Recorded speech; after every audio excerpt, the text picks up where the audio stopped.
नमस्कार विद्यार्थी मित्रांनो, कसे आहात तुम्ही? मजेत ना? एल-के-पी क्लासमध्ये आपणा सर्वांचे स्वागत आहे. तर आज या तासाला आपल्याला इयत्ता 10वी science 1 topic 3 chemical reactions and equations यामधला फुल एक्झरसाइज आपल्याला पाहायचा आहे. अतिशय सोपा एक्झरसाइज आहे, तो पाहून घ्यायचा आहे. तर फर्स्ट क्वेश्चन पहा.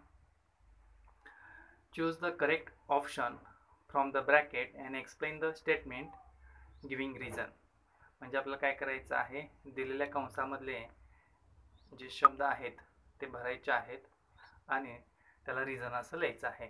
म्हणजे विशिष्ट असं रिझन लिहायचं आहे. लक्षात ठेवा. त्यामध्ये बघा पर्यायामध्ये काय केलं, oxidation, displacement, electrolysis, reduction, zinc, copper, double displacement, decomposition. तर यामध्ये हे आपल्याला फिल इन द ब्लँक्स करायचे आहेत. तर यामध्ये पहिला क्वेश्चन आपल्याला स्क्रीनवर दिसतोय बघा. फर्स्ट क्वेश्चन आपला जो विचारलेला आहे, to prevent rusting a layer of dot dot metal is applied on iron sheets. लक्षात ठेवा, आयर्न गंजू नये म्हणून त्यावर कोणत्या धातूचा थर लावला जातो. लक्षात ठेवा. तर यामध्ये जो करेक्ट आन्सर आहे झिंक. झिंक या धातूचा थर लावला जातो. का झिंक या धातूचा थर लावला जातो ते आपल्याला बघायचं आहे. Zinc is more reactive than iron. तर यामध्ये काय म्हटलेलं आहे बघा, Zinc is more reactive than iron. Zinc undergo corrosion instead of iron. Thus, zinc prevents rusting of iron. यामध्ये झिंक काय आहे, जास्त रिॲक्टिव्ह आहे कुणापेक्षा, आयर्नपेक्षा. झिंक काय होतंय, झिंकचं करोजन होतंय. कुणाचं यामध्ये करोजन होत नाही, तर कुणाचं होते लक्षात ठेवा. तर पटकन झिंकचं करोजन होतंय तर आयर्नचं होत नाही. त्यामुळे झिंक काय करणार आहे, आयर्न गंजू नये म्हणून मदत करणार आहे. इथं लक्षात ठेवायचं. तर अतिशय सोपा प्रश्न आहे. To prevent rusting a layer of dot dot metal is applied on iron sheets. तर लक्षात ठेवायचं करेक्ट आन्सर आहे झिंक. तर सेकंड क्वेश्चन बघून घ्या. बघा, सेकंड क्वेश्चन जो आपल्याला विचारलेला आहे, B the conversion of ferrous sulphate to ferric sulphate is dot dot reaction. तर याचा आन्सर आहे ऑक्सिडेशन. तर लक्षात ठेवा, यामध्ये काय होणार आहे बघा, फेरस सल्फेटचं फेरिक सल्फेट होणार. आता फेरस सल्फेट म्हणजे Fe2 प्लस Fe3 असं होणार आहे. तर यामध्ये असं का म्हटलेलं आहे, ऑक्सिडेशन का म्हटलेलं आहे ते आपल्याला पाहायचं आहे. Fe2 प्लस आयन्स, यामध्ये बघा Fe2 plus ions migrate from the anode region, they react with water and further get oxidised to form Fe3 plus. लक्षात ठेवा, हे कोणाबरोबर रिॲक्ट होणार आहे, वॉटर बरोबर.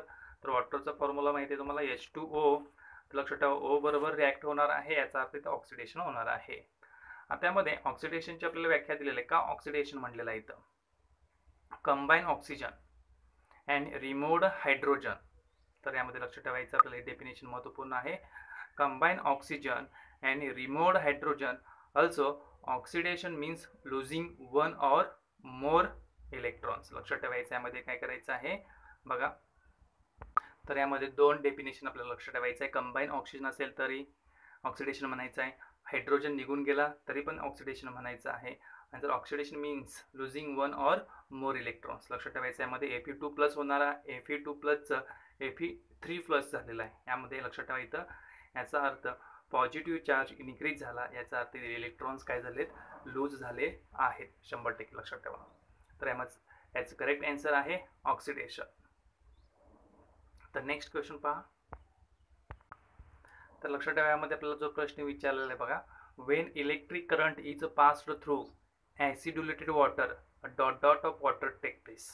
जेव्हा आपण इलेक्ट्रिक करंट काय करतो, ॲसिडयुक्त पाण्यामधून जर इलेक्ट्रिक करंट पास झाला तर काय परिणाम होतो, लक्षात ठेवा, यामध्ये विचारलेलं आहे. तर यामध्ये काय लक्षात ठेवा, उत्तर आहे डिकम्पोजिशन. डिकम्पोजिशन म्हणजे विघटन होणार आहे. कशाचं विघटन होणार आहे, तर वॉटरचं विघटन होणार आहे. म्हणजे H2O प्लस H2O हे कुणाचा फॉर्म्युला आहे, वॉटरचा आहे. तर यावर इफेक्ट कुणाचा होणार आहे, इलेक्ट्रिक करंटचा इफेक्ट होणार आहे. तर यामध्ये बघा, ॲसिड्युलेटेड वॉटर म्हणजेच काय ते पहिला एक्सप्लेन केलेलं आहे, यामध्ये ते पहिला पाहून घ्यायचं आहे. तर याचा आन्सर आहे डिकम्पोजिशन. डिकम्पोजिशन म्हणजेच लक्षात ठेवा विघटन होणे. आता H2O आहे, तर याचं विघटन कसं होते बघा, H प्लस H, 2H आणि O असे वेगवेगळे सुट्टे भाग होणे, म्हणजेच काय, याला डिकम्पोजिशन म्हणायचं आहे. तर यामध्ये पहिला भाग ॲसिड्युलेटेड वॉटर म्हणजेच काय, water in which lemon juice और विनेगार ॲडेड इन इट, असं पाणी ज्यामध्ये लिंबूचा रस किंवा विनेगार त्यामध्ये ॲड केलेला असणार आहे. आता त्यामध्ये सेकंड पॉईंट आपल्याला काय सांगितलेलं आहे बघा, त्यामध्ये water decomposes into hydrogen and oxygen gas. लक्षात ठेवा, वॉटरचं कशामध्ये कन्वर्ट होणार आहे, हायड्रोजन आणि ऑक्सिजन हे दोन वेगवेगळे घटक मिळणार आहेत आपल्याला. When electric current is passed through acidulated water, बघा जेव्हा आपण इलेक्ट्रिक करंट त्यामधून पास करणार आहोत त्यावेळी आपल्याला कुठले दोन घटक मिळणार आहेत, हायड्रोजन आणि ऑक्सिजन मिळणार आहेत. Since decomposition of water take place by means of electrical energy, त्यामुळं डिकम्पोजिशन होणार आहे, कुणाचं होणार आहे, वॉटरचं होणार आहे. It is called electrolysis. यालाच काय म्हणायचं, इलेक्ट्रोलायसिस. खाली आपल्याला दिलेलं वॉटरचे दोन तुकडे होणार आहेत, हायड्रोजन प्लस ऑक्सिजन, हे लक्षात ठेवायचं. त्यामध्ये जे एलिमेंट्स आहेत, जे वॉटर हे कंपाऊंड आहे ते सेपरेट होणार आहे, लक्षात ठेवायचं आहे. तर नेक्स्ट क्वेश्चन बघा, क्वेश्चन नंबर 4. तर क्वेश्चन नंबर 4 मध्ये आपल्याला काय विचारलंय बघा, addition of an aqueous solution of zinc sulphate to an aqueous solution of BaCl2 is an example of dot dot reaction. ज्यावेळी आपण काय करणार आहोत यामध्ये लक्षात ठेवा, ZnSO4 हे आपल्याला कशामध्ये मिक्स करायचं आहे, BaCl2 मध्ये मिक्स करायचं आहे. तर कुठली रिॲक्शन आहे हे आपल्याला ओळखायचं आहे. तर बघा, ZnSO4 BaCl2 मध्ये मिक्स केलं तर बघा यामध्ये BaSO4 तयार झालेलं आहे. Ba ची जोडी कुणाबरोबर आलेली आहे, SO4 बरोबर आलेली आहे, आणि Zn कुणाबरोबर मिक्स झालेला आहे, Ba बरोबर मिक्स झालेला आहे. एक मिनिट, यामध्ये बघा, यामध्ये परत चेक करायचं आपल्याला यामध्ये. तर यामध्ये कोण कोणाबरोबर मिक्स झालेलं आहे आपल्याला महत्त्वपूर्ण आहे, BaSO4. तर BaSO4 बरोबर मिक्स झालेला आहे आणि ZnCl2 बरोबर मिक्स होणार आहे. लक्षात ठेवा, BaSO4 झिंक क्लोराईड आपण इथं म्हणूया किंवा ZnCl2 असं म्हटलं तर चालेल. यामध्ये बघा, zinc sulphate plus barium chloride is equal to, आपल्याला ॲरो करून दाखवलेला आहे, barium sulphate plus zinc chloride हे आपल्याला मिळणार आहे. The reaction in which the ions in the reactants are exchanged to form a precipitate. आता लक्षात ठेवा, इथं प्रिसिपिटेट म्हणजेच गाळ तयार होणार आहे, इथं एअर नाही, गॅस नाही. लक्षात ठेवा, हा गाळ तयार होणार आहे या दोघांचा. Are called double displacement reactions. तर याला काय आणायचं, डबल डिस्प्लेसमेंट रिॲक्शन. कसं काय डबल डिस्प्लेसमेंट, लक्षात ठेवा, Zn कुणाबरोबर मिक्स होणार आहे, Cl2 बरोबर, आणि SO4 कुणाबरोबर मिक्स होणार आहे, Ba बरोबर मिक्स होणार आहे. याला म्हणायचं आहे डबल डिस्प्लेसमेंट रिॲक्शन. म्हणजे ज्या जोड्या आहेत त्या जोड्या चेंज झालेल्या आहेत, लक्षात ठेवायचे. मग ह्याला काय म्हणायचं, डबल डिस्प्लेसमेंट म्हणायचं आहे. तर यामध्ये नेक्स्ट क्वेश्चन बघा. आता बघा, क्वेश्चन नंबर जो 2 आहे, write answer to the following. Question number A, what is the reaction called when oxidation and reduction take place simultaneously, explain with one example. तर त्या रिॲक्शनला काय म्हणायचं, ज्यावेळी ऑक्सिडेशन आणि रिडक्शन हे एकामागून एक घडत असतात, explain with one example.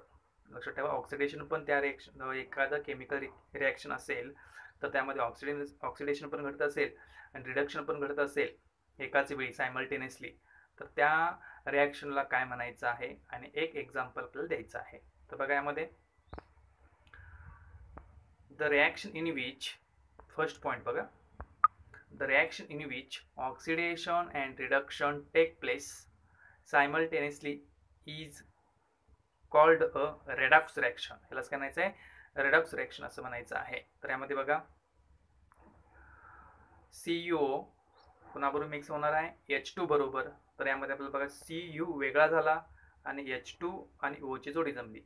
In this reaction CuO loses oxygen to form Cu. यामध्ये बघा, जसं Cu होता त्याचं काय बनलेलं आहे, Cu, म्हणजे O हा निघून गेलेला आहे, O लूज झालेला आहे.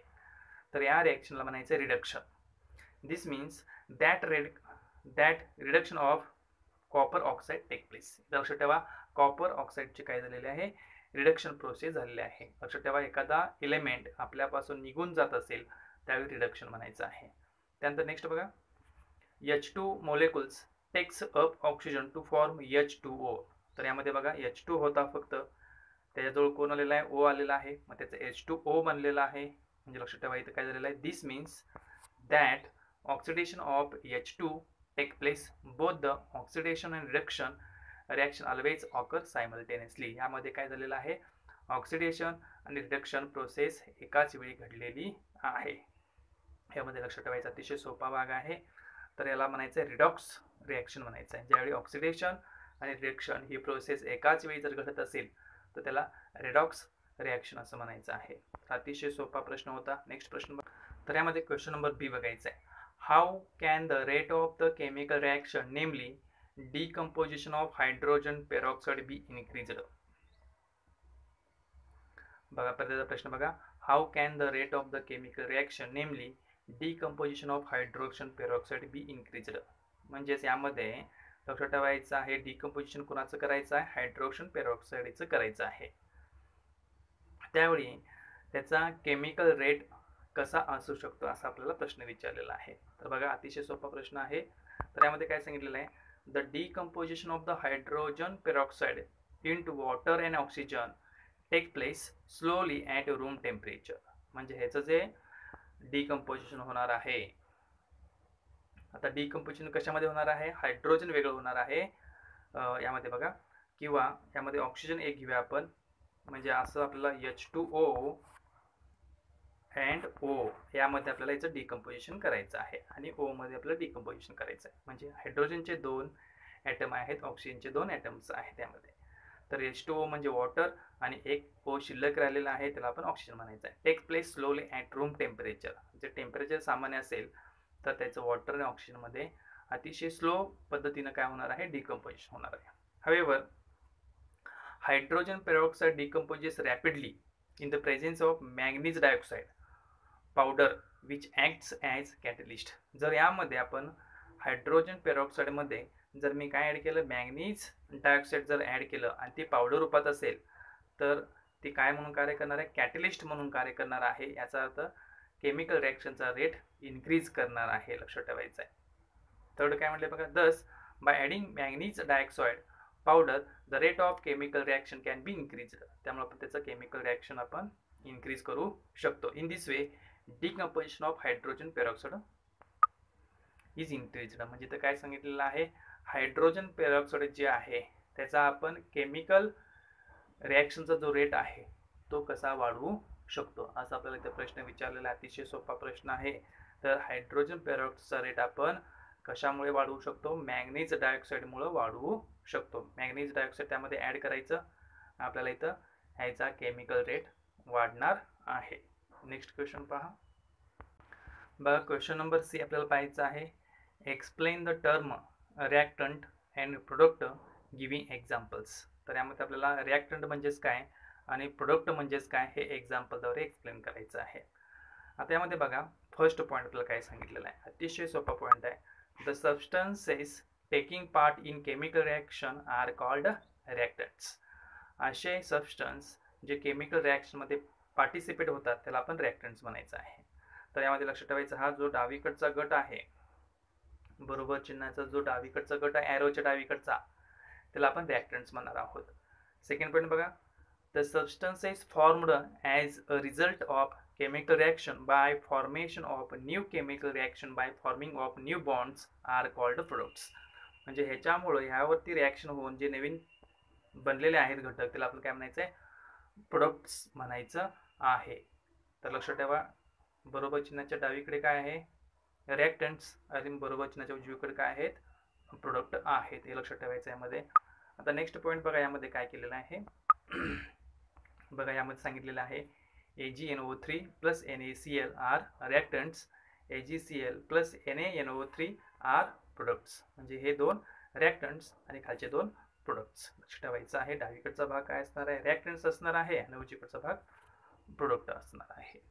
त्यानंतर नेक्स्ट भाग, नेक्स्ट क्वेश्चन बघा. यामध्ये क्वेश्चन नंबर डी मध्ये आपल्याला काय विचारलेलं आहे बघा, अतिशय सोपा सिंपल प्रश्न विचारलेला आहे. Explain the types of reaction with reference to oxygen and hydrogen, illustrate with examples. म्हणजे कोण रिॲक्शनचे कोणकोणते प्रकार आहेत ते आपल्याला बघायचं आहे. विथ रेफरन्स टू ऑक्सिजन, आणि ऑक्सिजनच्या संदर्भात कोणकोणते आहेत आणि हायड्रोजनच्या संदर्भात कोणकोणते आहेत आणि त्यावरतीच आपल्याला एक्झाम्पल द्यायचे आहेत. आता त्यामध्ये पहिला जो पॉईंट आहे ऑक्सिडेशन. तर यामध्ये आपल्याला दोन भाग बघायचे आहेत. एक काय बघायचं आहे, ऑक्सिडेशन एक बघायचं आहे, लक्षात ठेवा ऑक्सिडेशन एक बघायचं आहे. आणि नंतर यामध्ये दुसरी जी प्रोसेस आहे ती रिडक्शन रिॲक्शन एक प्रोसेस बघायची आहे. तर यामध्ये बघा फर्स्ट आपल्याला बघून घेऊया आपण ऑक्सिडेशन रिॲक्शन. तर यामध्ये ऑक्सिडेशन रिॲक्शन मध्ये काय सांगितलेलं आहे बघा, the types of reaction with reference to oxygen hydrogen are oxidation and reduction respectively. म्हणजे ऑक्सिजन आणि हायड्रोजनच्या बद्दल जी रिॲक्शन घडून येणार आहे एक तर ते काय असणार आहे, एक ऑक्सिडेशन असणार आहे किंवा रिडक्शन असणार आहे. ऑक्सिजन आला की ऑक्सिडेशन हे लक्षात ठेवायचं, आपण मगाशीच पाहिलेलं आहे, किंवा एखादा इलेक्ट्रॉन्स लूज होत असेल तरी पण आपण ऑक्सिडेशन म्हटलेलं आहे त्यामध्ये. नेक्स्ट बघा, the chemical reaction in which reactant combines with oxygen or loses hydrogen to form the product is called oxidation reaction. तर यामध्ये ऑक्सिडेशन रिॲक्शन म्हणजेच काय, ज्यामध्ये ज्या रिॲक्शन मध्ये ऑक्सिजन हा मिक्स होतो किंवा ज्या रिॲक्शन मध्ये हायड्रोजन निघून जातो, या दोन्हीपैकी एक जर क्रिया होत असेल तर यामध्ये ऑक्सिडेशन रिॲक्शन होणार आहे. Also oxidation means losing one or more electrons. तर यामध्ये लक्षात ठेवायचं ऑक्सिडेशन म्हणजेच काय, एक किंवा एकपेक्षा जास्त इलेक्ट्रॉन्स काय होतात, लूज होत असतात, हे इथे लक्षात ठेवायचं आहे. त्यानंतर नेक्स्ट बघायचे एक्झाम्पल्स बघूया आपण. यामध्ये जर फर्स्ट एक्झाम्पल आपल्याला इथे दिलेलं आहे बघा, Mg मध्ये कोण मिक्स झालेला आहे, O. तर इथं आपल्याला काय बनलेलं आहे, MgO. इथे लक्षात ऑक्सिडेशन काय झालेलं आहे, मिक्स झालेलं आहे, ऑक्सिजन कंबाईन झालेला आहे, मग इथं ऑक्सिडेशन रिॲक्शन घडलेलं आहे. त्यानंतर नेक्स्ट सेकंड एक्झाम्पल बघा, यामध्ये C+O2 CO2. तर लक्षात ठेवा example A and B are combines oxygen. यामध्ये ऑक्सिजन मिक्स झालेला आहे, मला काय म्हणायचं, ऑक्सिडेशन रिॲक्शन असं म्हणायचं आहे. तर आता नेक्स्ट बघा, ऑक्सिडेशनच्या अपोजिट रिडक्शन रिॲक्शन काय आहे ती बघूया आपण. तर यामध्ये बघा पुढून आपल्याला एक्झाम्पल त्याने दिलेले आहेत, ते पण तुम्ही बघून घेऊ शकता. MgH2 मध्ये Mg वेगळा झाला H2. तर यामध्ये लक्षात ठेवा रिमूव्हल ऑफ H2, यामध्ये हायड्रोजन लूज झालेला आहे, तरी पण याला काय म्हणायचं, ऑक्सिडेशन म्हणायचं आहे. तर यामध्ये बघा इथं H3 हायड्रोजन 3 होते, तर इथं हायड्रोजन 2 झालेले आहेत, तर इथे लक्षात ठेवा रिॲक्शन रिमूव्ड हायड्रोजन, तर याला म्हणायचं ऑक्सिडेशन रिॲक्शन म्हणायचं आहे. तर नेक्स्ट बघा पुढचं रिडक्शन रिॲक्शन. तर यामध्ये रिडक्शन रिॲक्शन मध्ये बघा अतिशय सोपा भाग आहे. फर्स्ट पॉईंट आपण यामध्ये बघूया, the chemical reaction in which reactant gains hydrogen और loses oxygen to form the product is called reduction reaction. ज्या रिॲक्शन मध्ये हायड्रोजन हा मिळवला जातो किंवा ऑक्सिजन हा निघून जातो तेव्हा बनलेल्या प्रोडक्टला काय म्हणायचं, रिडक्शन रिॲक्शन म्हणायचं आहे. तर यामध्ये बघा C+CH2.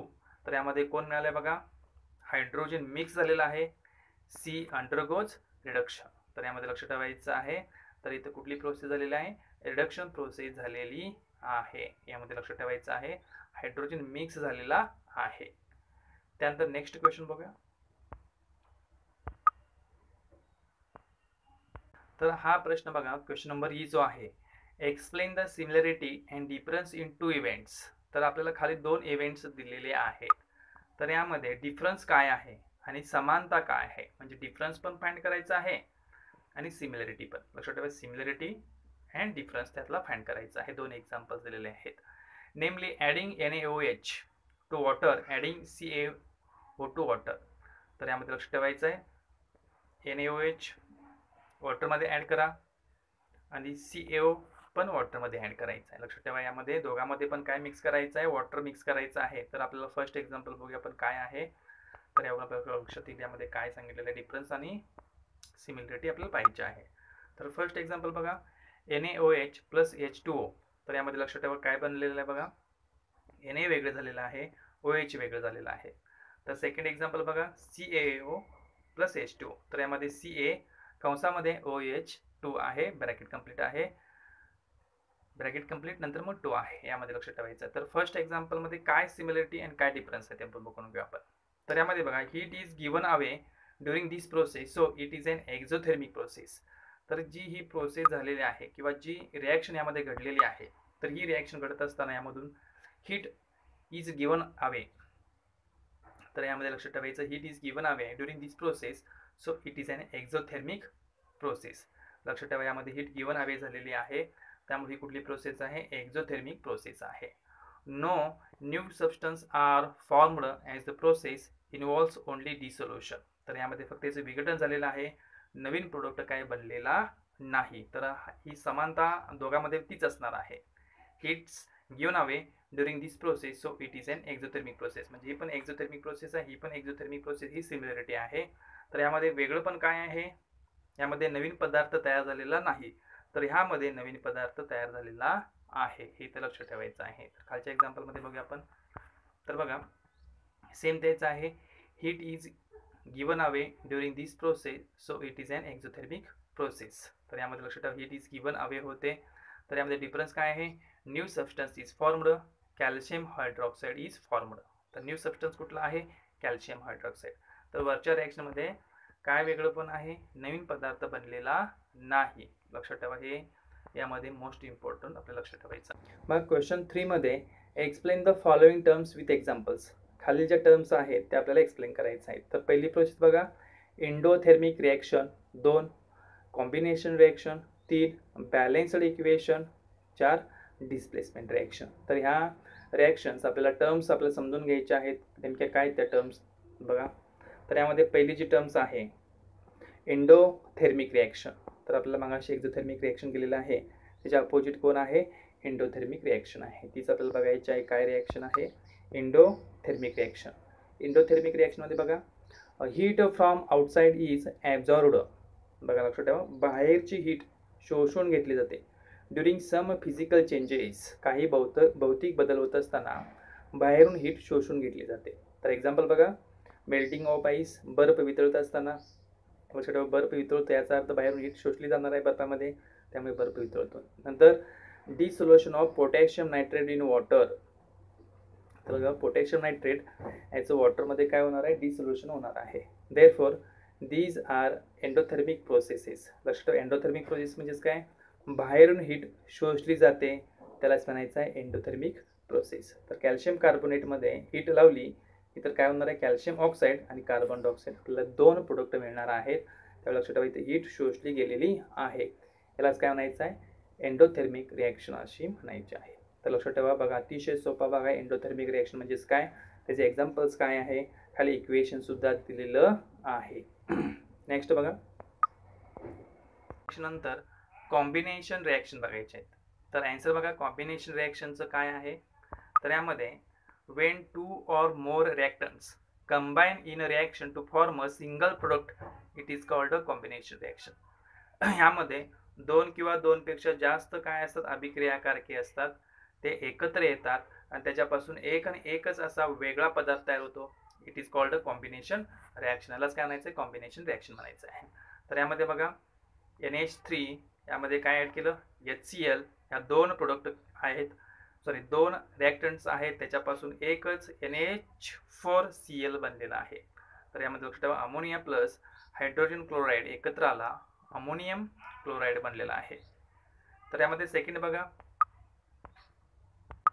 तर यामध्ये सेकंड बी पॉईंट बघायचा आहे, 2MgO प्लस O2. तर यामध्ये एकच बनलेला आहे 2MgO.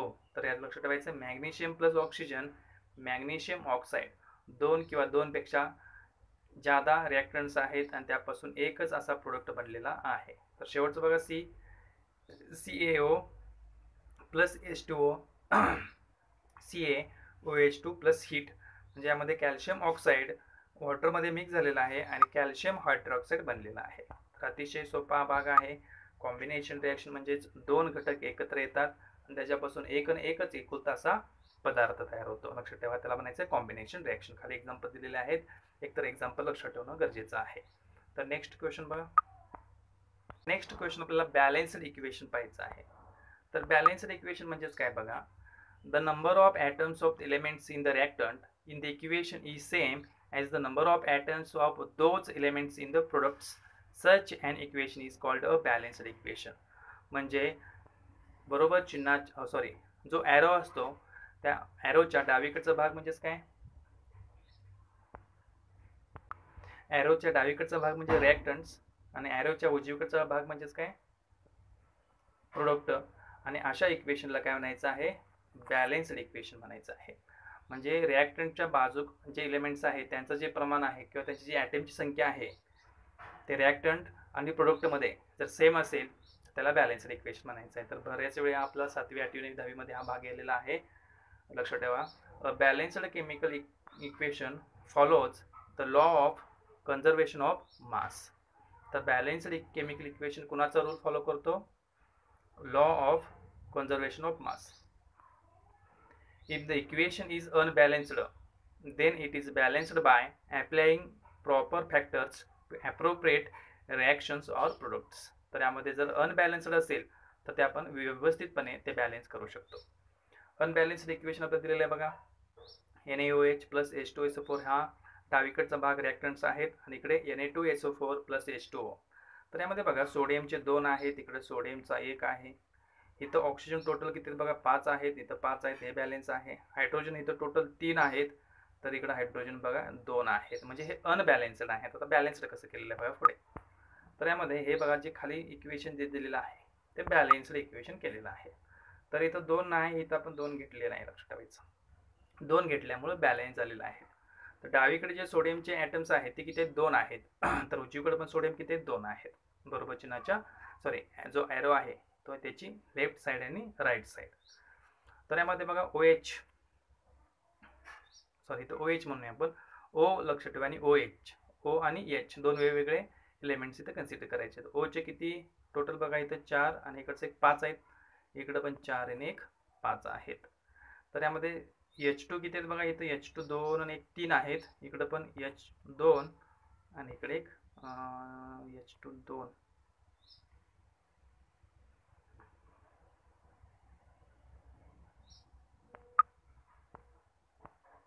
एक मिनिट. आता यामध्ये आपल्याला स्मॉल जरा चेंज करायचं आहे, लक्षात ठेवा. यामध्ये इथं आपण 2 घेतलेला आहे, तर इथं पण आपल्याला 2 घ्यावं लागणार आहे, हे लक्षात ठेवायचं आहे. तर रिॲक्टन्समध्ये आपण 2 घेतलं तर इकडं पण 2 घ्यावं लागणार आहे, तर त्याशिवाय बॅलन्स होणार नाही. तर यामध्ये H2O ला पण 2 आपल्याला घ्यायचं आहे, तर बॅलन्स होणार. लक्षात ठेवा, इथं सोडियमचे 2 झाले, इकडं पण सोडियमचे 2 ऑलरेडी आहेतच यामध्ये, लक्षात ठेवा. त्यानंतर इकडं O किती बघा, हा हे जे 2 आहे ते O ला पण मिळणार आहे, H ला पण. इथं O इकडचे 4, इकडचे 2 6 O झाले. तर यामध्ये इथं बघा इथं 4 आणि इकडचे 2 6 झालेले आहेत. तर लक्षात ठेवा अशी संख्या आपल्याला इथं मोजायची आहे. तर नेक्स्ट बघा यामध्ये पुढे आपल्याला चौथा जो पॉईंट बघायचा आहे तो डिस्प्लेसमेंट रिॲक्शन. तर डिस्प्लेसमेंट रिॲक्शनची पहिला व्यवस्थित व्याख्या आपल्याला पाहिजे आहे. यामध्ये बघा, the reaction in which the place of the ion of the less reactive element in a compound is taken by another more reactive element by formation of its own is called a displacement reaction. बघा, जो element कमी क्रियाशील असतो तो काय करतो सांगा, त्याच्या ठिकाणी दुसरा येतो किंवा त्यालाच दुसरा कोणीतरी घेऊन जातो. कोण घेऊन जातो? जो मोर रिॲक्टिव्ह एलिमेंट असतो त्याला म्हणायचं डिस्प्लेसमेंट रिॲक्शन असं म्हणायचं आहे. तर यामध्ये सांगितले बघा, adding zinc dust to blue coloured copper sulphate solution, a colorless solution of zinc sulfate is formed and heat is generated. तर यामध्ये सांगितलेलं आहे झिंक डस्ट, झिंकची पावडर कशामध्ये ॲड करायची आहे? सोल्युशन आहे कॉपर सल्फेटचं, त्यामध्ये ॲड करायचं. तर आपल्याला काय होणार आहे बघा, झिंक सल्फेट. तर यामध्ये जो मोर रिॲक्टिव्ह असतो तर कोण आहे? झिंक. झिंक कोणाबरोबर मिक्स होतो? तर SO4 बरोबर मिक्स होतो. आणि जो कॉपर आहे तो लेस रिॲक्टिव्ह आहे, तो सेपरेट राहतो. तर लक्षात ठेवायचं त्याला डिस्प्लेसमेंट रिॲक्शन म्हणायचं. इथं पण डिस्प्लेसमेंट रिॲक्शन झालेले आहे बघा. एक्झाम्पल नंबर जे B दिलेलं आहे आपल्याला आहे, इथं Fe कोणाबरोबर मिक्स होतो? SO4 बरोबर, आणि Cu हा वेगळा राहतो. C नंबरमध्ये बघा Pb कोणाबरोबर मिक्स होतो? SO4 बरोबर, आणि Cu वेगळा राहतो. लक्षात ठेवा, हिअर Pb मीन्स लीड. लक्षात ठेवा, यामध्ये Pbचा जे नेम आहे ते लीड आहे, लक्षात ठेवायचं यामध्ये. नेक्स्ट क्वेश्चन बघूया आपण. तर यामध्ये जो क्वेश्चन 4 आहे, गिव्ह सायंटिफिक रिझन्स असा आपल्याला क्वेश्चन विचारलेला आहे. When the gas formed on heating limestone is passed through freshly prepared lime water, the lime water turns milky. यामध्ये काय सांगितलेलं आहे, जेव्हा when the gas formed on heating limestone, बघा ज्यावेळी आपण लाईमस्टोन हिट करतो त्यामध्ये जो गॅस तयार होतो तो गॅस कशातून जाऊ दिला? Passed through freshly prepared lime water. म्हणजे ॲक्च्युली काय केलं, लाईमस्टोन हिट केलेलं आहे आणि हिट केल्यानंतर जो गॅस तयार झाला तो गॅस कशातून जाऊ दिला? लाईम वॉटरमधून जाऊ दिला. तर लाईम वॉटरवर काय इफेक्ट झाला? The lime water turns milky. तर असं कसं काय घडलं, लाईम वॉटर मिल्क कसं काय झालेलं आहे, मिल्की दुधी कसं बनलेलं आहे किंवा त्याचा रंग पांढरट कसा बनला. आता यामध्ये जे आपल्याला रिॲक्शन दिलेलं आहे ती खाली सांगितलेलं आहे बघा. When limestone is heated calcium oxide carbon dioxide gas are formed. पहिली जी रिॲक्शन काय केली आपण, लाईम हीट केलं, लाईमचा फॉर्म्युला काय आहे सांगा, लाईमस्टोन म्हणून आपण त्याला कॅल्शियम कार्बोनेट हे लाईमस्टोन आहे. त्याला हीट केलं, आपल्याला हीट केल्यानंतर दोन घटक मिळाले आपल्याला, कॅल्शियम ऑक्साईड आणि कार्बन डायऑक्साईड हे दोन घटक मिळालेले. आता परत काय करायचं बघा, जे मिळालेलं आहे त्यामधून काय पास करायचं आहे, फ्रेशली प्रिपेअर्ड लाईम वॉटर. आता हा जो घटक आहे तो आहे तसा घेऊया आपण इथं, कॅल्शियम ऑक्साईड आहे, यामध्ये कॅल्शियम ऑक्साईड आहे. कॅल्शियम ऑक्साईड मध्ये आपण काय ऍड करायचं आहे, वॉटर H2O. तर इथे काय तयार बघा, कॅल्शियम ऑक्साईड, त्यालाच आपण काय म्हणायचं, लाईम वॉटर बनलेलं आहे. तर यामध्ये नेक्स्ट काय सांगितले बघा, Wien carbon dioxide gas is formed passed. आता यामध्ये काय तयार झालेलं आहे बघा, कार्बन डायऑक्साईड गॅस तयार झालेला आहे. When carbon dioxide gas is passed through freshly prepared lime water. आता लाईम वॉटर तयार केलेलं ते पण दाखवलेलं आहे. यामध्ये कॅल्शियम ऑक्साईड आहे, त्यामध्ये पाणी आहे आणि हे लाईम वॉटर तयार झालेलं आहे, चुन्याचं पाणी ते म्हणायचं आपल्याला. ते लाईम वॉटर तयार झालेलं आहे, बरोबर आहे. तर लाईम वॉटरमधून आपल्याला काय पास करायचं आहे, कार्बन डायऑक्साईड हा गॅस पास करायचा आहे. When carbon dioxide gas is passed through freshly prepared lime water the solution turns milky due to formation of calcium carbonate which is insoluble in water. तर यामध्ये परत काय तयार झालेलं आहे, कॅल्शियम कार्बोनेट तयार झालेलं आहे आणि त्यामुळं जे पाणी बनलेलं आहे ते दुधाळ बनलेलं आहे. तर यामध्ये सिंपल लक्षात ठेवायचं आहे, अतिशय सोपा भाग आहे. यामध्ये परत समजावून सांगते.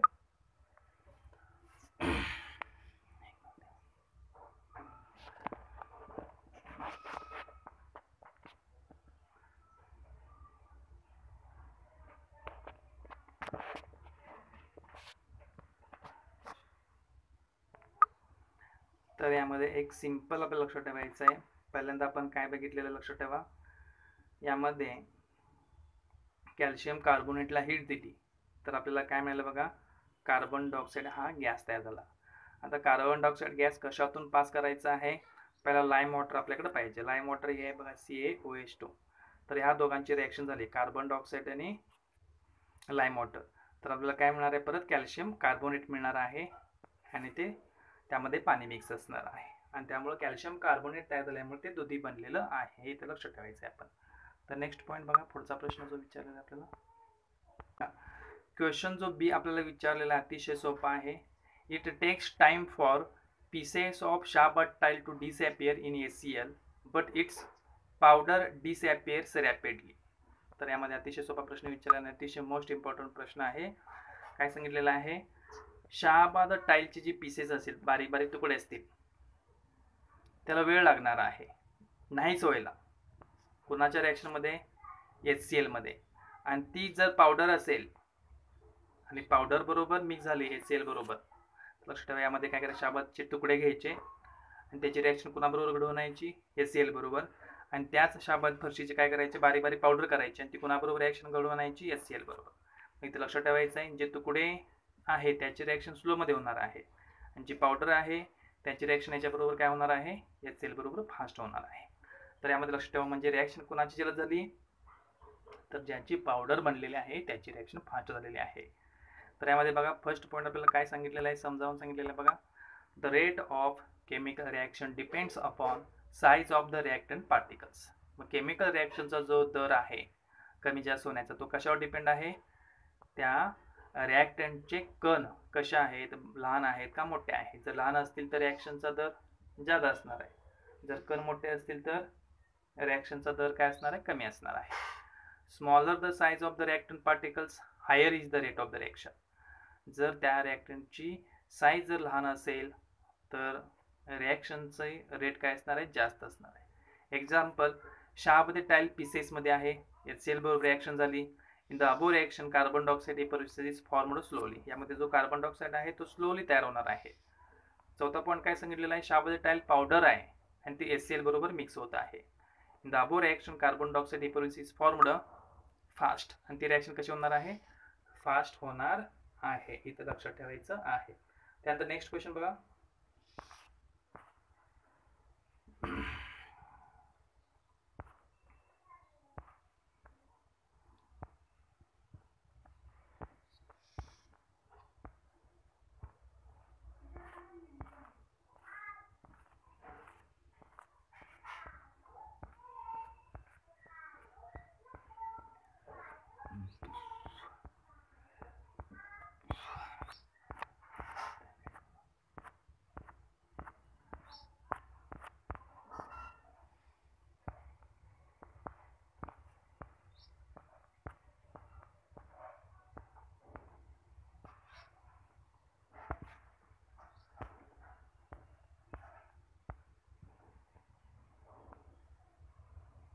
बघा आता जो नेक्स्ट आपल्याला क्वेश्चन विचारलेला आहे तो पण क्वेश्चन सोपा आहे. While preparing dilute sulfuric acid from concentrated sulfuric acid in the laboratory, the concentrated sulfuric acid is added slowly to water with constant stirring.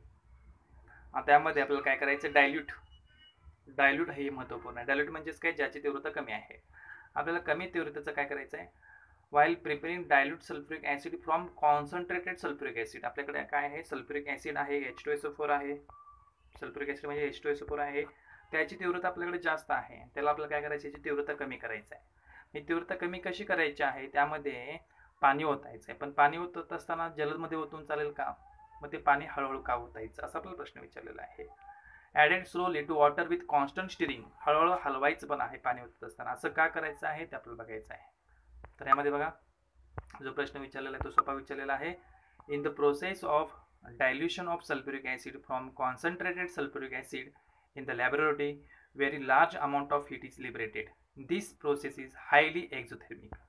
तर लक्षात ठेवा, यामध्ये ज्यावेळी आपण काय करतो, डायल्यूट सल्फ्युरिक ऍसिड बनवत आहे कॉन्सन्ट्रेटेड सल्फ्युरिक ऍसिड पासून, त्यावेळी मोठ्या प्रमाणात हीट बाहेर पडत असते. लिबरेटेड म्हणजे मोठ्या प्रमाणात हीट बाहेर पडत असते, त्यालाच म्हणायचं आहे ही it is a exothermic process. As result काय झालं बघा, as result if water is added to concentrated sulfuric acid, then water gets evaporated instantaneously, it causes accident. जर आपण त्यामध्ये पाणी ॲड केलं, H2SO4 आणि हायली रिॲक्टिव्ह आहे तो, त्यामध्ये जर ॲड केलं तर जास्त प्रमाणात वाफा बाहेर येतात. गेट्स एव्हपोरेटेड, जे पाणी होतं ते गरम होतं फास्टपणे, त्याची वाफ बाहेर पडू लागते आणि त्यामुळे ॲक्सिडेंट होण्याची शक्यता असते. In order to prevent this, the required amount of water is taken, जेवढं गरजेचं आहे तेवढंच पाणी घ्यायचं. In glass container and small quantity of concentrated sulphuric acid at a time is added with constant stirring, आणि तेवढ्याच प्रमाणात सल्फ्युरिक ॲसिड पण कमी प्रमाणात घ्यायचं आणि थोडं थोडं हलवत पाणी काय करायचं आहे, त्या ह्याच्यामध्ये ओतायचं आहे कॉन्सन्ट्रेटेड सल्फ्युरिक ॲसिडमध्ये. So only small amount of heat is liberated at a time, आणि त्यामुळं कमी प्रमाणात हीट बाहेर पडणार आहे. म्हणजे जे कॉन्सन्ट्रेटेड H2SO4 आपल्याला काय करायचं आहे, डायल्यूट करायचं असेल तर तेवढ्याच प्रमाणात सल्फ्युरिक ॲसिड घ्या आणि तेवढ्याच प्रमाणात आपल्याला HCl घ्यायचं आहे, तेवढ्याच प्रमाणात वॉटर घ्यायचं आहे, हळूहळू त्यामध्ये पाणी ओतायचं आहे. लक्षात ठेवायचं आहे. नेक्स्ट क्वेश्चन पहा. बघा यामध्ये क्वेश्चन नंबर डी जो विचारलेला आहे तो पण रिझनच आहे. It is recommended to use air tight container for storing oil for long time. तर असं का म्हणलेलं आहे, जे ऑइल आपल्याला स्टोअर करायचं असेल तर एअर टाईट कंटेनर का वापरायचं आहे. लक्षात ठेवा, अतिशय टाईट एअर टाईट कंटेनर वापरायचं आहे. तर आपल्याला का सांगितलेलं आहे बघा, पहिला जो आपण पॉईंट वाचून घेऊया. Wien edible oil is left aside for long time it undergoes air oxidation. म्हणजे ज्यावेळी आपण इडिबल ऑइल जास्त वेळ जर ठेवलं हवेच्या संपर्कात तर ऑक्सिजन मिक्स होतो आणि तो ऑक्सिडेशन प्रोसेस होते. Due to oxidation, the taste and smell of oil changes and it becomes rancid. आणि ऑक्सिडेशन झाल्यामुळं त्या तेलाची चव आणि वास बदलतो आणि त्याला रॅन्सिडपणा येतो. रॅन्सिड म्हणजे त्याला खवटपणा येत असतो. If food is cooked in this oil it taste also changes. त्या तेलाची चव बदलल्यामुळं त्यामध्ये जर आपण त्या बदललेल्या तेलामध्ये जर अन्न शिजवलं तर त्या अन्नाची चव सुद्धा बदलू शकते. Thus the oil will become unfit for consumption. आणि त्यामुळे जे ऑइल आहे ते कन्झम्पशन करायला फिट नसणार आहे. The process of oxidation reaction of oil can be slowed down by storing it in airtight container. जी ऑक्सिडेशनची प्रोसेस आहे ती आपण स्लो करू शकतो. कशामुळे लक्षात ठेवा, तर जे तेल आहे ते तेल आपण कॅनमध्ये ओतून एअरटाईट करू शकतो. So it is recommended to use airtight container for storing oil for long time. त्यामुळे तुम्हाला सांगितलेलं आहे की ऑइल जर स्टोअर करायचं असेल तर एअरटाईट कंटेनरमध्ये ते स्टोअर करावं असं सांगितलेलं आहे. त्यानंतर नेक्स्ट क्वेश्चन नंबर डी झालेला आहे. पुढचा क्वेश्चन बघा, यामध्ये क्वेश्चन नंबर 5 जो विचारलेला आपल्याला अतिशय सोपा प्रश्न विचारलेला आहे. बऱ्याच वेळी बोर्डाच्या पेपरला हा प्रश्न विचारलेला आहे. Observe the following picture, write down the chemical reaction with explanation. तर खालील चित्र आपल्याला ऑब्झर्व करायचं आहे आणि केमिकल रिॲक्शन आपल्याला लिहायचे आहेत. तर यामध्ये हे काही लोखंड आहे, ते गंज चाललेलं आहे. हे पाणी दिसतंय आणि पाण्यामुळे कोणावरती गंज चढलेला आहे, लोखंडावरती गंज चढलेला आहे आणि आपल्याला हे एक्सप्लेन करायचं आहे. तर बघूया, आपण एक्सप्लेन करूया. वरील चित्रामध्ये आपल्याला जो भाग दिसलेला आहे, पाण्यामध्ये एखादी वस्तू जर पडली किंवा पाणी एखाद्या वस्तूवर पडलं तर ती वस्तू लोखंडाची असेल तर ती गंजत असते, लक्षात ठेवा. तर यालाच म्हणायचं आहे करोजन. यामध्ये बघा, पहिला जो पॉईंट आपल्याला एक्सप्लेन केलेला आहे, certain type of reddish coloured soiled layer collects on their metallic surface, this layer is called rust. म्हणजे एक तांबूस किंवा लाल रंगाचा एक स्थायू रूपाचा थर जमा होतो मेटलवरती, धातूवरती, आणि त्याला रस्ट असं म्हणायचं आहे. इट्स केमिकल फॉर्म्युला इज, त्याचा केमिकल फॉर्म्युला काय आहे त्या रस्टचा, गंजाचा, Fe2O3.X H2O. तिसरा पॉईंट बघा, the rust on the iron does not form by simple reaction of oxygen with iron surface. Rust ही एक सिंपल रिॲक्शन नाही, लक्षात ठेवा, आणि त्याचा ऑक्सिजन बरोबर संपर्क येत असतो, कुणाचा, लोखंडाचा. The rust is formed by electrochemical reaction. आणि जी रस्ट तयार होणार आहे, जी प्रोसेस सिंपल नसून ती काय आहे, इलेक्ट्रोकेमिकल रिॲक्शन आहे. कसली रिॲक्शन आहे, इलेक्ट्रोकेमिकल रिॲक्शन आहे. Fe is oxidised to Fe2+ in the anode region. तर इथं काय सांगितलेलं आहे, Fe2+ टू ही, म्हणजे यामध्ये लक्षात ठेवा Feचं Fe2+ होणार आहे. म्हणजे इथं Fe काय करणार आहे, 2 इलेक्ट्रॉन लूज करणार आहे. आपण मागायचं बघितलेलं आहे, ऑक्सिडेशन म्हणजे इलेक्ट्रॉन जर लूज होत असेल तर आपल्याला ऑक्सिडेशन म्हणायचं आहे. तर यामध्ये नेक्स्ट बघा पुढचं, आता यामध्ये सांगितलेलं O2 इज रिड्यूस्ड, जो F पॉईंट आहे बघा आपल्याला, O2 is reduced to form water in the cathode region. O2 पण काय होतो, रिड्यूस होतो आणि कॅथोड रिजनला रिड्यूस होतो. तर लक्षात ठेवा, O2चं काय झालं, O2+ 4E2H2O कॅथोड, आणि खाली एनोड, कॅथोड जवळ जी रिॲक्शन झालेली ती दाखवलेली आहे बघा, O2+ 2H2O प्लस 4 मायनस बाण केलेला आहे 4H मायनस कॅथोड. ही रिॲक्शन आपण लक्षात ठेवायची आहे. तर रिॲक्शन ही तुम्हाला समजून येता 11वी स्टँडर्डला ही पूर्ण रिॲक्शन तुम्हाला मी समजावून सांगितलेलं आहे. तर त्यामध्ये नेक्स्ट पॉईंट बघा पुढे, when Fe2+ ions migrate from the anode region, they react with water and further get oxide to form Fe3+ ions. Oxidation means losing one or more electrons. तर यामध्ये लक्षात ठेवा, Fe2+ Fe3+ होणार आहे, म्हणजे परत इलेक्ट्रॉन लूज झालेले आहेत, तिथे ऑक्सिडेशन प्रोसेस झालेला आहे. H पॉईंट बघा, reddish coloured hydrated oxide is formed from Fe3+ ions, it is called rust. Fe3+ पासून एक रेडिश कलर तयार होतो, त्याला रस्ट म्हणायचं आहे. तर खाली पूर्ण आपल्याला ते रिॲक्शन प्रोसेस दिलेली आहे. 2Fe3+ 4H2O Fe2O3.H2O plus 6H aquatic.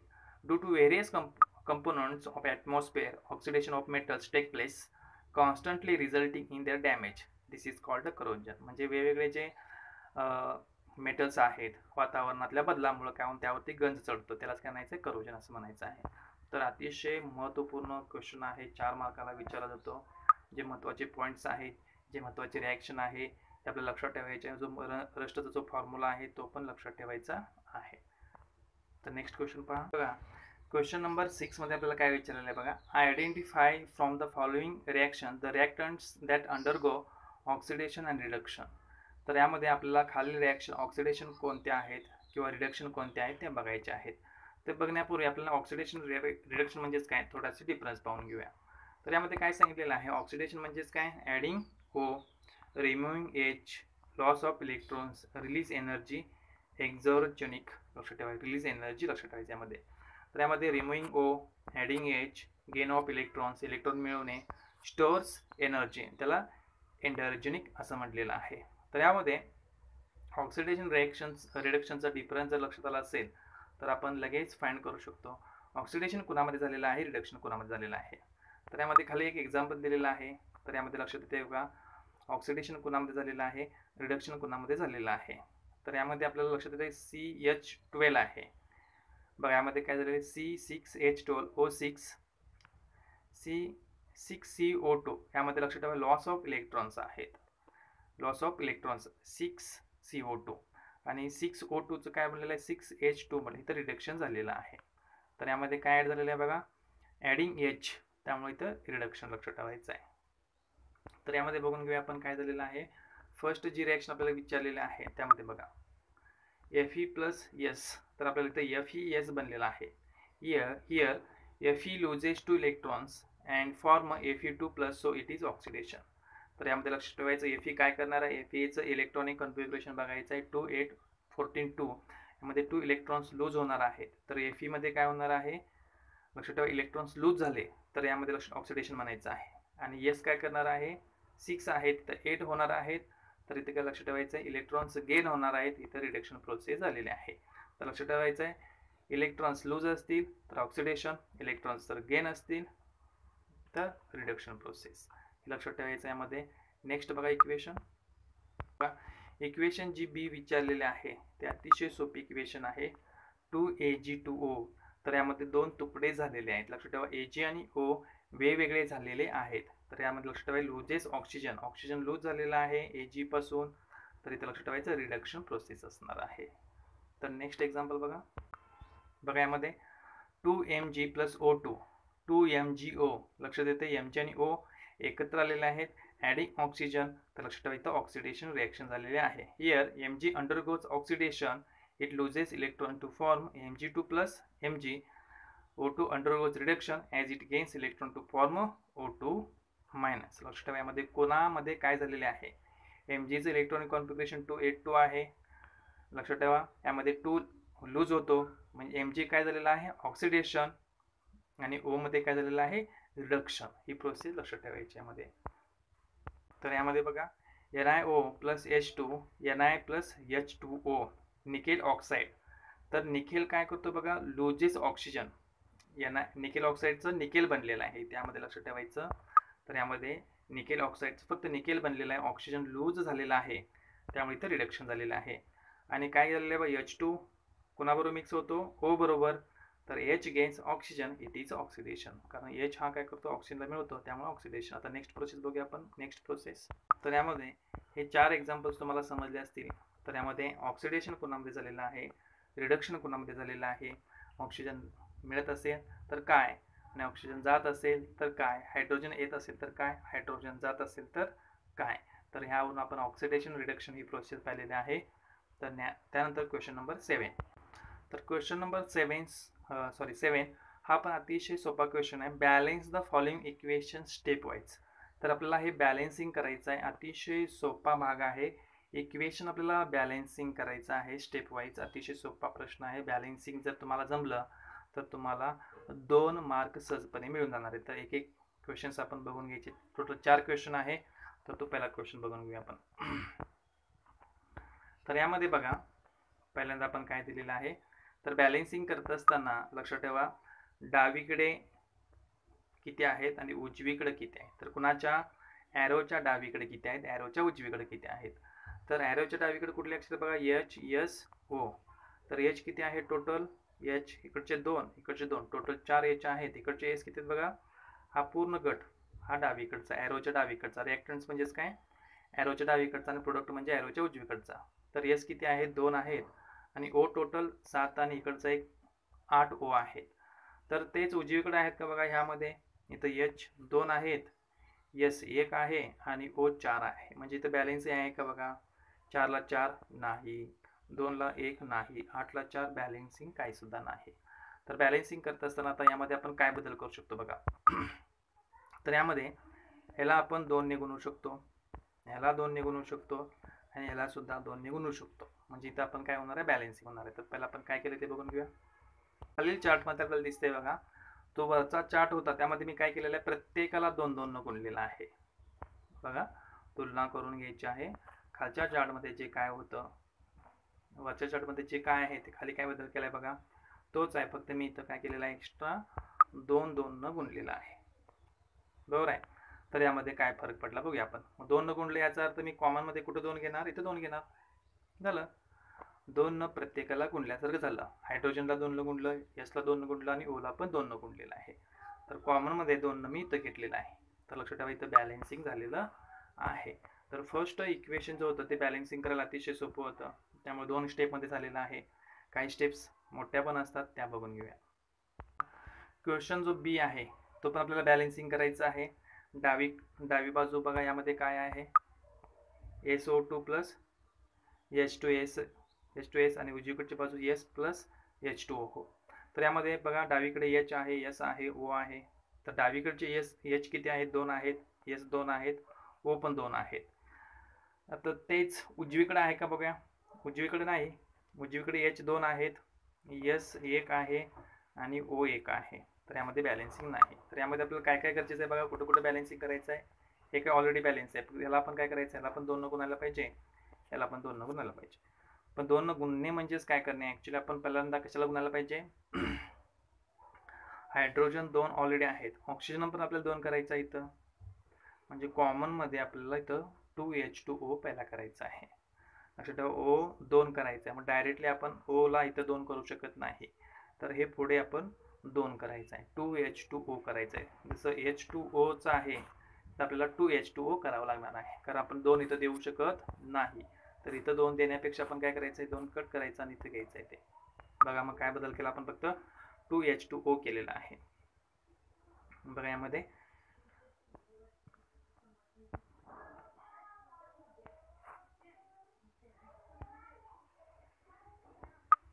तर यामध्ये बघा आपण काय केलेलं आहे, 2H2O फक्त ह्या H2O ला 2 न गुणलेला आहे. बाकीचं तेच आहे, ह्यात काय बदल नाही, यात काय नाही, यात नाही. आता हे जे इक्वेशन तयार झालं नवीन, त्यामध्ये काय काय फरक पडला बघूया. आता त्यावरून आपण परत ॲटम्स लिहून घ्यायचे आहेत, सगळे ॲटम्स. तर यामध्ये बघा परत HSO लिहून घेतलं. डावीकडचे तर सेम असणार आहे, फक्त आपण दोन उजवीकडे गुणलेला आहे. तर 2 ने ह्या काय फरक पडला बघूया. S एकच आहे. हायड्रोजन बघा बेदोनी 4, कारण जर असं असेल तर लक्षात ठेवा बेदोनी 4 होणार हायड्रोजन. तर ऑक्सिजन किती झाले, 2 झाले. फक्त आपल्याला S ला किती करायचं आहे, 2 करायचं आहे. मग S ला फक्त 2 न गुणूया आपण, झालं. फक्त ह्या S ला 2 न गुणलं म्हणजे आपलं बॅलन्सिंग झालेलं आहे. तर S ला आपण 2 न गुणूया डायरेक्ट इथं. बघा इक्वेशनला आपण S ला काय केलेलं आहे, 2 न गुणलेलं आहे.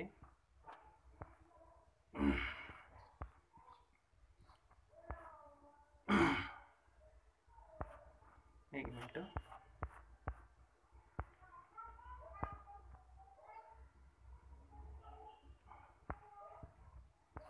H2O केल्यामुळं काय फरक पडला बघा, इथं 2 2 होते, फक्त हायड्रोजन 4 झाले.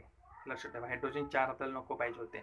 हायड्रोजन 4 झाल्यामुळे आपण S ला 2 न गुणण्यापेक्षा पहिला ह्याला 2 न गुणायचं आहे, या H ला 2 न गुणायचं, डावीकडच्या H ला, म्हणजे इथं H ला 2 न आपण गुणलेलं आहे. मग इथं 2H2S होणार आहे, तो बदल करून आपण खाली घेऊया.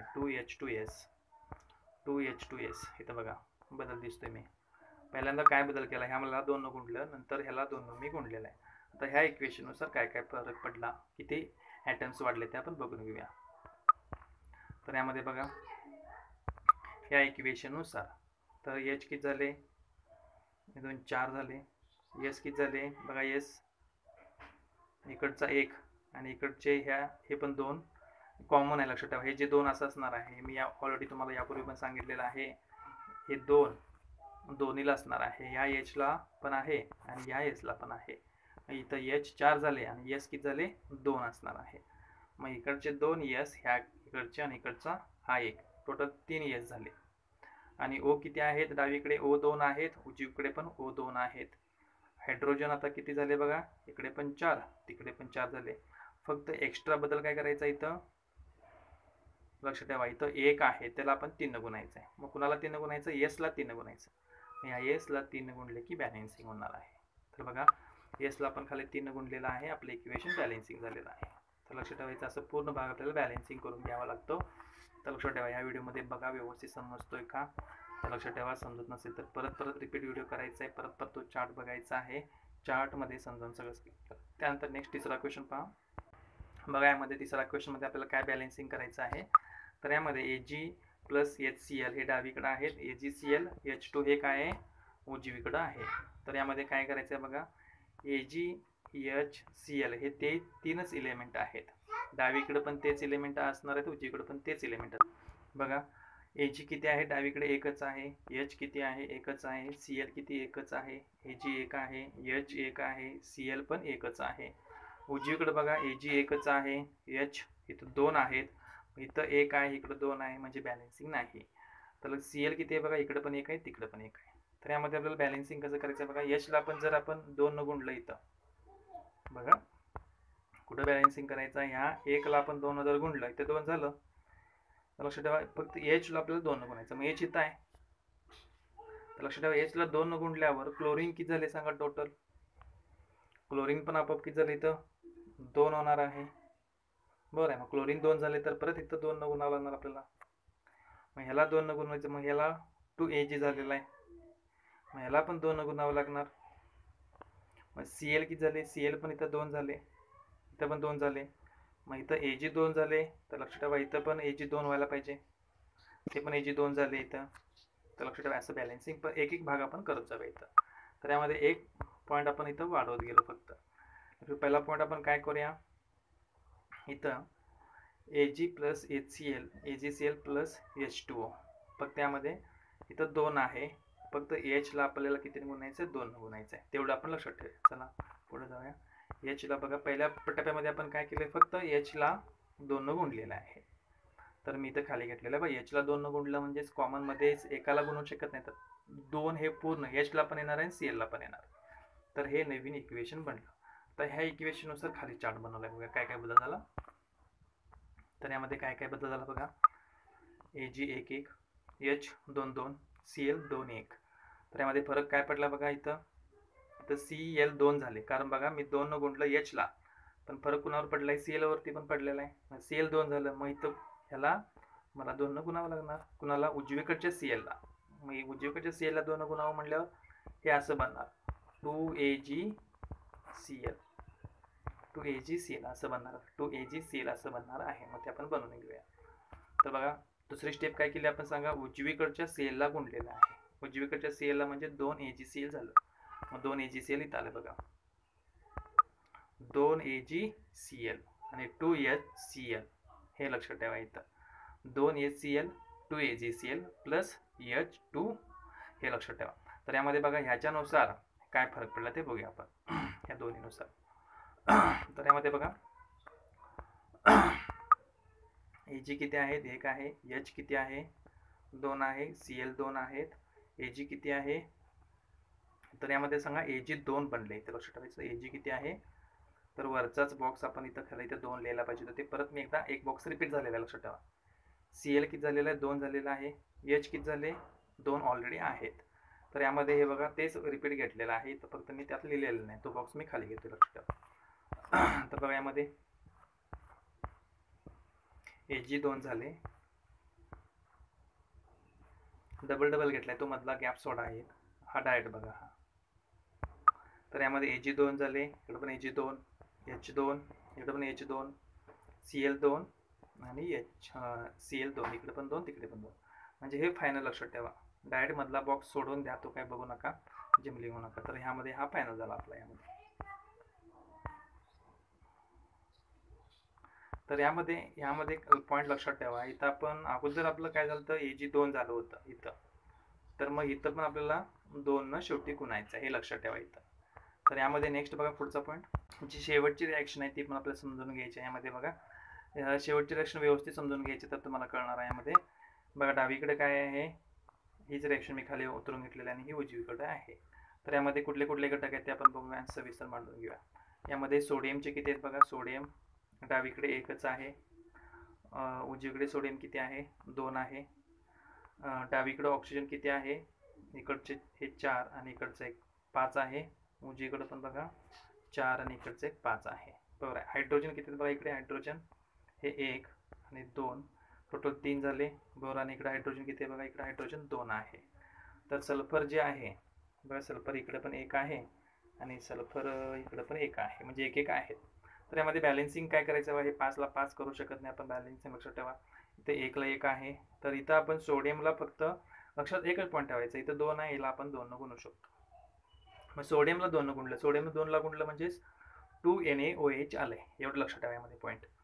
तर चला पुढे जाऊया. 2NaOH झालेलं आहे आपलं.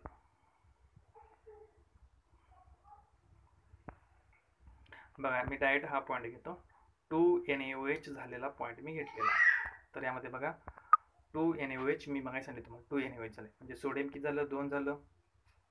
ऑक्सिजन टोटल किती झाले बघा, ऑक्सिजन इकडचे 4 आणि हे 2, 6 झाले. हायड्रोजन किती बघा, 4, इकडचं हायड्रोजन 2 आणि इकडचे 2, टोटल 4 झाले. आणि सल्फर किती आहे, 1 आहे. उजवीकडे काय बदल होणार नाही, बघा आपण डावीकडे गुंतले म्हणून डावीकडचा बदल बघूया. तर एवढं कळालं, तर यामध्ये लक्षात ठेवा एवढं कळालं का सगळ्यांना. बघा आता पुढे नेक्स्ट पॉईंट बघूया. तर हे 2 ला 2 झालेलं आहे, हे 1 ला 1. आता ह्यामधले पॉईंट फक्त हा सोपा पडतो बघा, इथं याला 2 गुणायचं म्हणजे हायड्रोजन, कुठल्या हायड्रोजनला गुणले आपण, प्रोडक्टमध्ये गुणले. हायड्रोजन इथं आहे, हे लक्षात ठेवा. ह्याला 2 न गुणले म्हणजे 2H2O होणार आहे, हे एवढं लक्षात ठेवा फक्त, 2H2O होणार आहे. त्यानुसार पुढचा पॉईंट बघूया आपण. 2H2O झालं का बघा, इथं 2H2O, हा पॉईंट आला का 2H2O. तर उजवीकडे काय, मग अशी डावीकडचा बदल आहेच राहणार आहे. तर कुठं बदल पडला, फक्त 2 × 2 लक्षात ठेवा. हायड्रोजन किती होणार आहे, फक्त इथं 4 होणार आहेत. अगोदर किती होते, 2 होते, हायड्रोजन 4 झाले. आणि कुणामध्ये बदल होणार आहे, ऑक्सिजन मध्ये होणार आहे. इकडे ऑक्सिजन अगोदर हे 4 आणि 2, 6 झाले ऑक्सिजन आपले टोटल. तर हा इथं ऑक्सिजन 6 होणार आहे, लक्षात ठेवा. हे हा एक बदल आपण खाली मांडून घेऊया. चला बघा, इथं बदल मी मांडून घेतला. इथं 6 झाले, इथं 2 झाले, इथं 4 झाले, इथं 1 झाले. म्हणजे इथं काय झालेलं आहे बघा, आपलं जे इक्वेशन आहे पूर्णपणे बॅलन्सिंग झालेलं. म्हणजे हे जरा थोड्या स्टेपमध्ये बघा, एलिमेंट जर जास्त असले तरी पण तो सोपा भाग असतो, इथे लक्षात ठेवायचा आहे. त्यानंतर नेक्स्ट क्वेश्चन पहा. क्वेश्चन नंबर 8 हा त्याच्यापेक्षा अतिशय सोपा आहे. Identify the endothermic and exothermic reaction. तर यामध्ये तुम्हाला सांगितलेलं, हीट जर घेत असेल तर त्याला काय म्हणायचं, आणि हीट जर निघून जात असेल तर त्याला कोणते रिॲक्शन म्हणायचं आहे. तर यामध्ये बघा 4 इक्वेशन्स आपल्याला दिलेले आहेत. तर फर्स्ट रिॲक्शनमध्ये हीट बाहेर पडलेले आहे, दुसऱ्या रिॲक्शनमध्ये बघा हीट गरजेची आहे, तिसऱ्या रिॲक्शनमध्ये हीट निघून गेलेले आहे, चौथ्या रिॲक्शनमध्ये हीट पाहिजे. हीट पाहिजे असेल तर कुठली रिॲक्शन म्हणायचं, आणि हीट जर बाहेर पडत असेल तर कुठली रिॲक्शन म्हणायचं. तर यामध्ये बघा एंडोथर्मिक रिॲक्शन आणि exothermic reaction, 2 most important reaction आहेत. एंडोथर्मिक रिॲक्शन म्हणजेच काय, नीड हीट, हीटची गरज आहे. आणि एक्झोथर्मिक रिॲक्शन म्हणजेच काय, रिलीज हीट, हीट निघून जात असते. तर एंडोथर्मिक रिॲक्शनमध्ये हीट गरजेची आहे. तर यामध्ये बघा हीट गरजेची आहे, हे चिन्ह दिसतंय, हे चिन्ह म्हणजेच काय, हीट पाहिजे त्याला, तर त्याला म्हणायचं एंडोथर्मिक रिॲक्शन. आणि ज्यावेळी हीट इथं दिसत असेल आपल्याला तर त्याला म्हणायचं एक्झोथर्मिक रिॲक्शन. बघा ट्रिकनुसार ठेवायला सोपं आहे. तर यामध्ये लक्षात ठेवा, मध्ये जर बाणावरती जर काय असेल, हे चिन्ह असेल ट्रायंगलचं, तर तिथं हीट गरजेची आहे. ते रिॲक्शन घडून येण्यासाठी हीट गरजेची आहे. जसं आपण बर्फ वितळतो तर ही प्रोसेस कोणती आहे, एंडोथर्मिक रिॲक्शन. इथं लक्षात ठेवायचं आहे, तिथं चिन्ह असं असणार आहे. आणि जर हीट शेवटी असेल तर लक्षात ठेवायचं आहे, हीट रिलीज झालेली आहे, एक्झोथर्मिक रिॲक्शन. हीट जर पाहिजे असेल एंडोथर्मिक, हीट रिलीज होत असेल एक्झोथर्मिक रिॲक्शन. तर अतिशय सोपा भाग आहे, बघून घ्यायचा आहे. तर बघा यामध्ये जर तुम्हाला काही शंका वाटत असतील तरी विचारायच्या आहेत. तर यामध्ये बघा क्वेश्चन नंबर 9. तर यामध्ये हा पण सोपा प्रश्न विचारलेला आहे. तर match the column in the following table. इथं आपल्याला काय दिलेलं आहे, रिॲक्शन्स दिलेले आहेत, इथं प्रोडक्ट्स आहेत आणि टाइप्स ऑफ रिॲक्शन विचारलेलं आहे. तर बघा सोपा भाग आहे, पहिला व्यवस्थित वाचून घ्यायचं आहे. तुम्ही उत्तर पहिला द्यायचं आहे, मी उत्तर तुम्हाला देणारच आहे. तर बघून घ्या, पहिला पटापटा उत्तर द्यायचे आहेत, तर तुमची उत्तर इथे चेक करून घ्यायचे आहेत. तर यामध्ये बघा पहिला जो प्रश्न विचारलेला आपल्याला, BaCl2 प्लस झिंक सल्फेट. तर यामध्ये लक्षात ठेवा, तर काय झालेलं आहे बघा, ह्याची प्रोडक्ट Ba कुणाबरोबर मिक्स होणार आहे, SO4 बरोबर आणि Cl झिंक बरोबर. तर यामध्ये बघा BaSO4 ZnCl म्हणजे जोड्या अदलाबदल झालेल्या आहेत, ह्याची जोडी त्याला, त्याची जोडी ह्याला, याला म्हणायचं डबल डिस्प्लेसमेंट. आता इथं बघा 2AgCl चे 2 तुकडे झालेले, 2AgCl2. तर लक्षात ठेवा 2 तुकडे होत असेल तर त्याचे विघटन झालेलं आहे, डिकम्पोजिशन म्हणायचं त्याला. काय म्हणायचं आहे, डिकम्पोजिशन. तर यामध्ये बघा CuSO4 प्लस Fe.